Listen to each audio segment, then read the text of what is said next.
talking SPACs, in which I'm going to offer you my humble opinion on some of these high-flying, special-purpose acquisition companies in an attempt to give you insights that'll hopefully help you avoid any major capital losses, in which at the end of this video, I'm going to share with you some humorous ways of dealing with any losses you may be experiencing in your stock portfolio. So in the clarity of my transparency, do me a favor, smash that like button and let's jump right into this.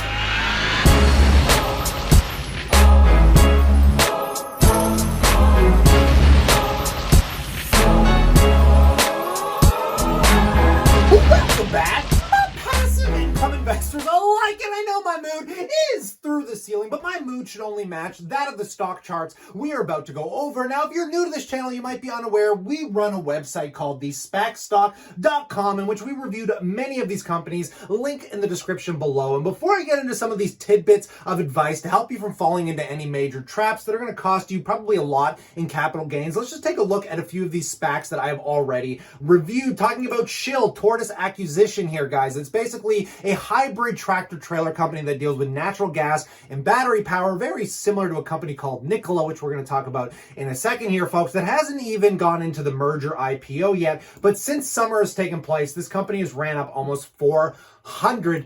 Let's look at something like Lincadia Holdings, ticker symbol LCA, that's basically going to be merging with the Golden Nugget, not the casino, rather the online gaming version aspect of the company. And from my understanding, they're doing this to basically avoid bankruptcy in the casino, the physical casino business, in which this company, again, since this merger announcement came out, we can see the stock has ran up 73%. Let's talk about SPAC, ticker symbol SPAQ, Spartan Energy here, folks, which is a spin-off of a company that used to be called Fisker Motors, that basically dealt with some high-end cars that eventually went bankrupt, that is now trying to come back in the electric vehicle space, has run up also a whopping 37% since the announcement. And then we'll take a look here at the last one, which is Gore's Metropolis. I'm saying Metropolis. I always say that word wrong. Ticker symbol GMHI, which is highly focused on basically just self-driving LiDAR technology and being able to adopt it in all kinds of vehicles. And they partnered with Volvo. And just taking a look year to date, guys, this stock has had a steady climb up, in which since back in March, it's up roughly 20% here. Not nearly as high flying as the other ones, but something tells me because they haven't merged yet, it's just going to keep going up. Now, I'm about to cause a lot of controversy down in that comment section below, because I'm going to tell you that these are not long-term investments. They're just not. They're better swing trades and day trades, in my humble opinion. I'm going to explain to you why, because something tells me you don't even know how special purpose acquisition companies work, because you haven't spent any time on our website. But let me break this down for you real quick before we get into these individual stocks. Special purpose acquisition companies work as holding companies, what are also known as shell companies, in which they go public on the market to raise capital in an attempt to buy a private company that isn't publicly traded. The neat thing about this is typically within 2 to 3 years, if they do not make a merger or find a target, they essentially just give you your money back at fair market value. And they also don't allow a lot of huge institutional buyers to come in, because it would cause too much volatility in the stock, because typically these companies only trade for around 100 million to a couple $100 million. But that is more or less some of the good side of it. But the bad side of SPAC stocks is these companies don't just go out and say, I want to buy this. Here's all the money. We're going to buy you at this valuation. Not how it works, folks. These companies have to go into an auction in which many different SPACs and many individual buyers are probably making bids on the companies we are about to look at. And once a deal is finally approved and the bidding war is over, we get to see what holding company is eventually going to merge with the company that was bought. Now, the reason this is an absolutely terrible way of buying into companies is because once you get locked in a bidding war, you end up paying top dollar or already a premium value for what those companies are worth, because you got to remember, they come in with a pre-valuation before the bidding war even starts. One of my biggest concerns is that even if you're investing in one of these companies, you're already going to be paying a premium for the underlying value of the asset. So let's talk about something like Shill right now. What is going on with this stock? What is driving it to the moon? Well, we all know, and anything to do with the electric vehicle space right now is super hype. So we can already presume that this is relatively a hype stock, in which once they announced this merger with Tortoise acquisition and Hyliion, the stock ran up 212%. Now, from there, we already valued in this entire company because Hyliion doesn't really make enough money to justify this, and they won't for the next few years. None of these will, in which we're going to talk about some of these SPACs that have already IPO'd, like Nikola. But just taking a look here, guys, this stock has ran up so bloody much on no underlying fundamental news other than the merger date is coming up at the end of September here. And once that happens, if there's a prediction that I'm going to make right now, you are going to see a massive, massive sell-off in this stock. Now, a lot of people look to these knowing that basically institutional buyers or basically professional investors that work for hedge funds can't buy into these pre-acquisition because there's rules behind them buying into holding companies. So a lot of them will tell you that, oh, well, once these things go public, you're going to see the entire market drive into them. And yeah, that might be the case. We saw it with Nikola, and I'm going to use Nikola's chart to basically break this down. But what you have to understand is everybody buying into these right now are short-term day traders and swing traders, and they're only buying it on the hype run to make a quick 20, 30, 100% return, and they are going to get out. I'm telling you that right now. They are not sticking in these companies for the long-term outlook, because understanding the valuation metrics right now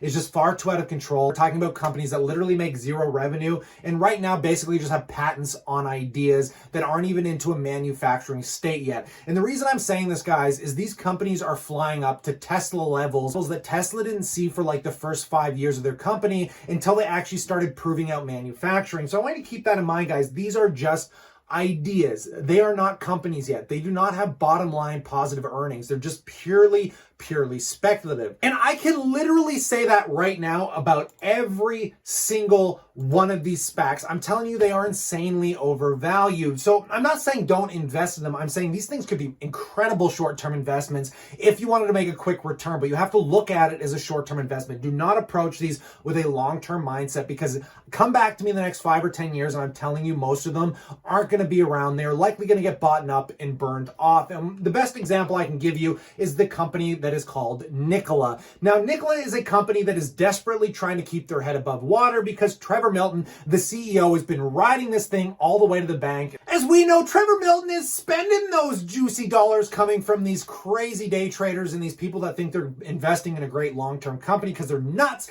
because they're basically buying into a patent company that only has sketches, ideas, and prototypes, and they only recently just partnered with a manufacturer, being GM. But they didn't just partner with them. No. They basically paid GM to partner with them. Like, they're giving them shares, which is degrading the value of the stock, which is pushing them down the road to have some potential for some future growth. But right now, this company, absolutely worthless in my opinion, and it is something that I honestly would almost want to short here. But we can see when this company announced this special purpose merger that was going on, it had a little bit of a hiccup. The stock jumped up a little bit and then burnt off. And then all of a sudden, you know, they went to their merger date. The company came into a merge in which they became Nikola, and the stock just ran up a whopping massive 617%. But it's crazy, if we hide this half of the chart, how much Lincadia Holdings is all starting to look like Nikola here. And these companies are going to merge, then they're going to pop because all the day traders, the speculative investors are going to get the hell out of here, and then the real work is going to get involved. That means these companies are going to have to put their head to the floor and spend the next 3 to 5 years getting these things to any kind of profitability, which in my opinion is super unlikely, because again, you got Nikola trying to sell a truck that's going to be hydrogen based with no hydrogen fuel up anywhere. There's no hydrogen infrastructure. I mean, it's just crazy to put a $14 billion valuation on a company that has absolutely zero assets under its belt. So many of you watching this have heard me complain, and the only reason I'm complaining is because a lot of people keep coming up to me and saying, oh, I want to make a long-term investment in this company because I hear all my favorite YouTubers talking about it. But the problem is you have to pay so much attention to the news that's going on, or you guys are going to get burnt. These are day trading stocks. They are not long-term investments. And honestly, there are some that I like out there. I did like Shill before it ran up to these absolutely absurd highs. I don't like it anymore. The merger date's getting too close. There are too many speculative investors getting in the stock right now. It would not be a good long-term investment. Now, if you made the investment before everybody and their grandmother was talking about it, yes, it might be a good little investment to buy into. But some of the SPACs that I like that are finally coming out are things like Utz. Utz is basically like a smaller version of Pepsi. It's one Warren Buffett likes. It's going to merge at a fairly high valuation as it stands already. In fact, I think they already had their merger is if we open up the UTZ stock. Here we have it right here, folks. Ticker symbol UTZ, which already merged, in which we can see since that has taken place, the stock has hopped up something like 30% already, in which the PE ratio has gone absolutely through the roof, and we're looking at $1 billion valuation. Nope, I would rather buy a Pepsi stock still here, folks. But I'm really only making this video because I'm just trying to protect some people from losing a stupid huge amount of capital, because typically by the time you hear your favorite YouTuber talk about these things, it's too late, guys. And a lot of these guys that buy into them are literally selling out of them to re-diversify into other stocks as soon as they make a massive return. So you might go into this listening to your favorite YouTuber saying, this is a great long-term investment, you should be buying into this. The stock explodes, they sell out, and then they'll make a video a week later saying, oh, look, I took some profits and I readjusted elsewhere, which means you still might be holding on to it because you got caught up in a hype train here, folks. Now, this is a pretty brute video, and I want to clear this up with some humility and some humor to help you understand how to deal with losses in your portfolio. So if you enjoy my little perspective here, guys, and again, I'm not saying don't invest in these. I just think if you're approaching them with a long-term mindset, you have to be a little bit more cautious. But you guys can let me know in that comment section below what you think, but let me share this little bit of humor with you. So stay cool, stay awesome, and here's how you deal with capital losses. Hi, I'm H-list celebrity and options trader Namsalat, here to share with you my tips and techniques to get throughout the day.